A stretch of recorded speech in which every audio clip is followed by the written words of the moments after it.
It's my turn. I can do it. There is a saying that leaders have forfeited the right to make any excuses. It's your turn. It's not President Muhammadu Buhari that took away fuel subsidy flippantly. It is you. And you bear all the consequences of that reckless policy.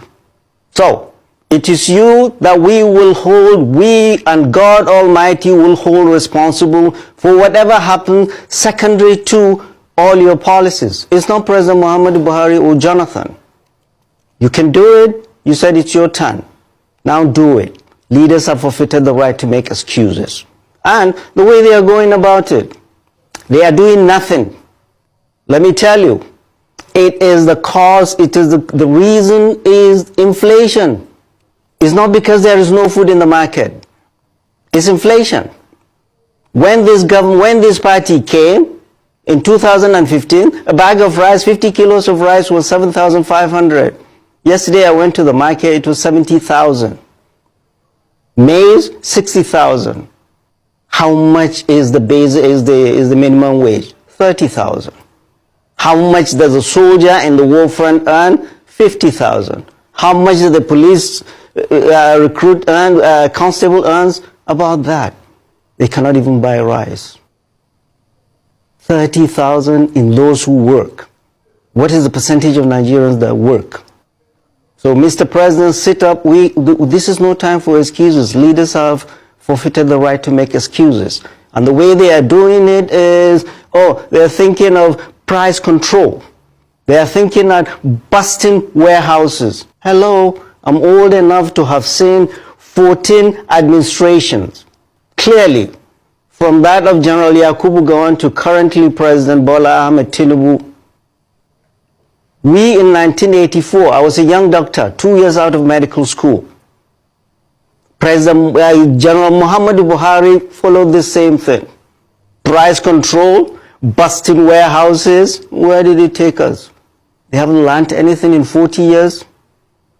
They haven't learned anything in 40 years. Yesterday, NLC, the president of NLC, Joe Ajero, said, you can give $1 million naira to workers if inflation keeps eating that up. You are not going to achieve what you need to achieve. The primary problem is the runaway inflation. The economy is out of control. The managers of our economy, they are drowning. They don't know what to do. They are the ones that cause the deterioration of the exchange rate of the naira, the inflation we see, and the cost of food and everything in the market. It is not availability. There is food in the market. What I call on all the governors of this country and the president, everything should stop still.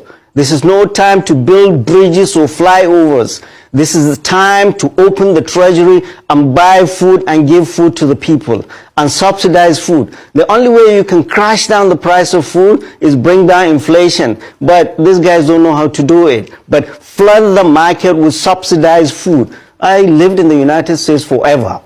Everywhere in the world there is subsidy on food. You go to the supermarket, everything has tax. But food item does not have tax. Why? Because leaders of those countries know that hunger in any land has national security implications.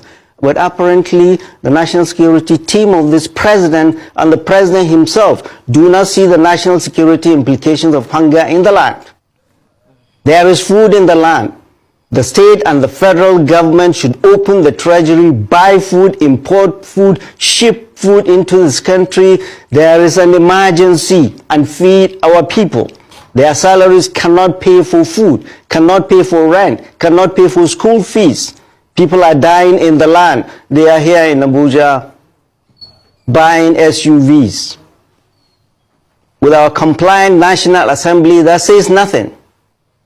We are raising our voices the moment you hear our traditional rulers. The Oni of Ife said the same. People are suffering. Politicians know nothing about the people. They live with the people. You don't listen to that? You are here creating committees, one committee after the other. They are sitting and drinking tea while people are dying. No. Your economic policy is not working. There is hunger in the land. And there is trouble ahead. No nation will have peace if there is hunger in the land. No military, no matter how strong, no police, no matter how strong, can quell the anger of a people that are hungry in the midst of plenty. So our call to the president and all the governors should make food available, forget this price control, forget this busting warehouses, bring in food, buy food from the market and subsidize food for the people while you keep wrestling